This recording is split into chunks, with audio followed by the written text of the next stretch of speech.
இப்ப நம்ம நாமக்கல் மாவட்டத்துல வாக்குறுதிகளா அது செய்வோம் இது செய்வோம்னு நிறைய சொன்னாங்களே, அதுல ஒரு சின்ன லிஸ்ட் மட்டும் இப்ப நம்ம பார்ப்போம்.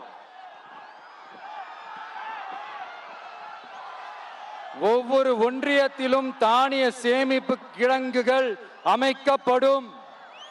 இவை உலர் களங்களுடன் கூடிய கொள்முதல் நிலையங்களுடன் இணைக்கப்படும். வாக்குறுதி நம்பர் 50.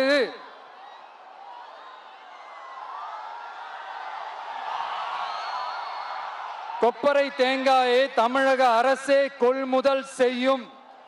அதிலிருந்து தேங்காய் எண்ணெயை உற்பத்தி செய்து நியாய விலை கடைகள் மூலம் விற்பனை செய்ய நடவடிக்கை எடுக்கப்படும்.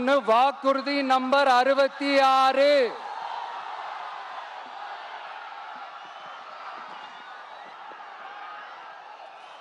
நியாய விலை கடைகளில் நாட்டு சர்க்கரை, வெல்லம் ஆகியவற்றை விநியோகம் செய்ய நடவடிக்கை எடுக்கப்படும். வாக்குறுதி நம்பர் 68.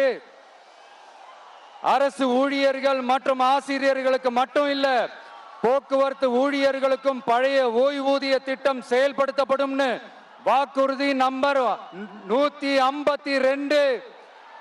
இதெல்லாம் சொன்னாங்களே, செஞ்சாங்களா?